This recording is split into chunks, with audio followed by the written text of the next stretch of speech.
John, we got a telegram from some lady friend of yours, a Bonnie something or other. Something you ain't telling me? Bonnie McFarland. She's a friend. Mm. Saved my life when I went after Bill and nearly got myself killed again. Oh, and now you two's in the habit of sending each other letters. How very nice. It weren't nothing like that. What's it say? I don't know. I can't... Well, you know I can't read. Give it here. You read that thing out loud? I ain't hiding nothing. Dear Mr. Marston, stop. Need corn sacks. Stop.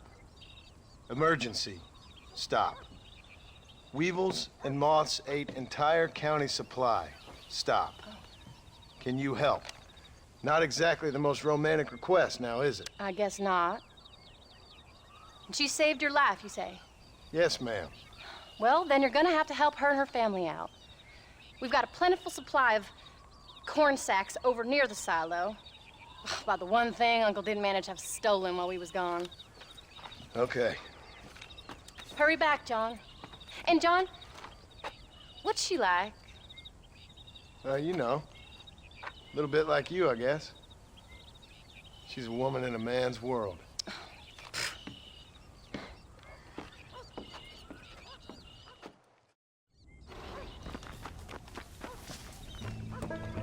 John, wait!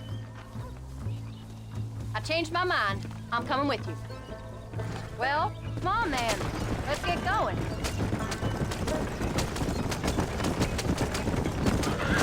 I don't think I can let you go off again without me. Fair enough. I'm glad of the company. You only had to ask. Ask? I was waiting for you to ask me. I thought you'd want to keep an eye on the boy. Oh, while you were off cavorting with cowgirls in the next county? I don't think so, John Marston. You only just got home. That Jack's seen enough of me for a lifetime. So, is she married? This Bonnie McFarland? No. What does she look like? I don't know. Pretty normal, I suppose. Normal? What? Normal like me? Are you sure this is right, right? No. Normal as in 2 eyes, mouth, nose, that kind of normal. Besides, ain't no woman fine as you. A little flattery. Now we're finally getting somewhere. You find yourself in a hole, the first thing to do is stop digging. Another pearl of wisdom from John Marston. I sure do miss those. I never took you for the jealous type, Abigail. I ain't jealous so much as curious. You heard what she wrote. It's just some corn. She saved my life, and she was decent enough to me, so I owe her this much at least. How did she save your life anyway? She found me half dead on the side of the road and took me to the doctor. Most folks would have left me there. Half dead from what? Bill didn't take so kindly to me visiting unannounced. Bill never did like surprises. How was he? Same as he was when we left. Angry and dumb. Taking his revenge out on the world. People down there was really scared of him. Of Bill? You gotta be kidding me. He was only frightening if he was afraid of dumb fools. Bill weren't so bad, but when Dutch went crazy, Bill took it hard. For a while, we all thought we'd found something right. A better way to live, but it was just a lie. So you saw before they did. Maybe. But there was still kind of a family. A family that left you for dead. You knew the truth, John, and they hated you for it. Where did they take you? Who? Those government bastards. Where did they hold you and Jack?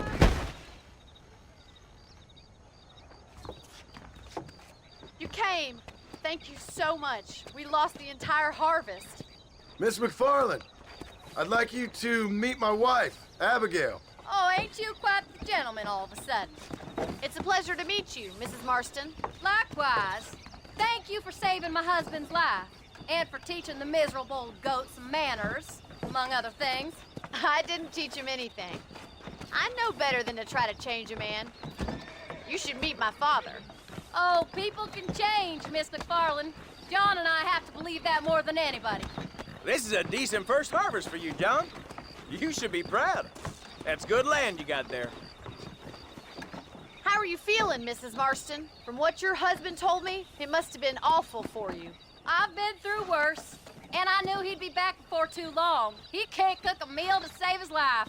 Abigail, in my darkest hours, when I was most homesick, just the thought of one of your rat meat stews kept me pushing forward. Well, about as amusing as a weeping saddle sore, ain't he, Mr. Farland? If you're gonna start yammering about women's work, John, I'd say you might be in the wrong company. I'd say so, too. I never felt so outnumbered.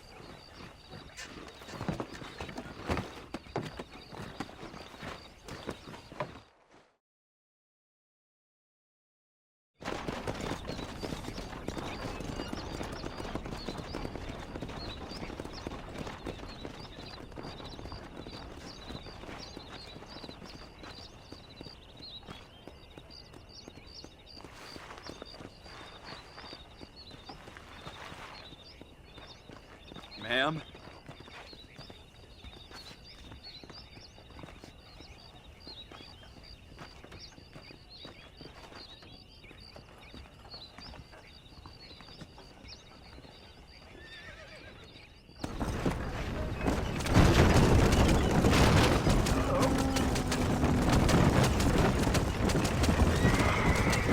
So that was the famous Bonnie.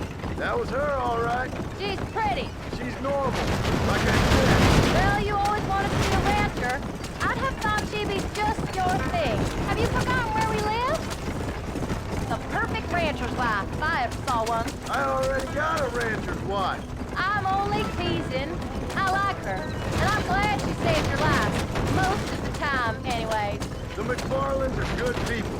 She did blush better than a shepherd's sunset when she saw you, though. I have that effect on women. You clearly had one too many blows to the head. You ain't wrong about that, Mr. Marston.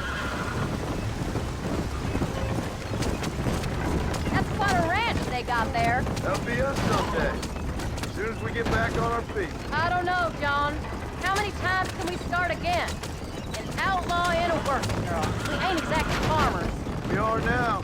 Forget that life. It's over. Do you really believe that? We have to. It's the only way we'll ever have a future. The life we led, that doesn't go away. It's never over. You think those government men are just gonna leave us alone now? The old gang's dead. I did what they asked. And that's it? A life of pride forgiven? We're back together, ain't we? Until they decide you owe them something else.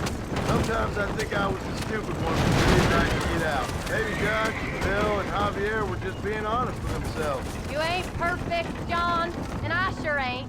But you're better than they are. Than they were. Maybe we can't change.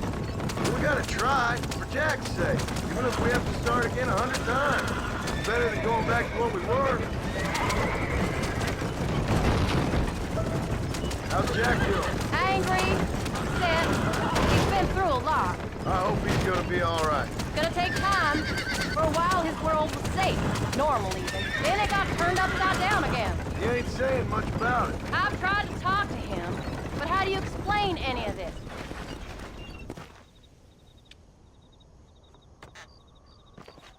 We did good today, John. I guess I better go fix us something to eat.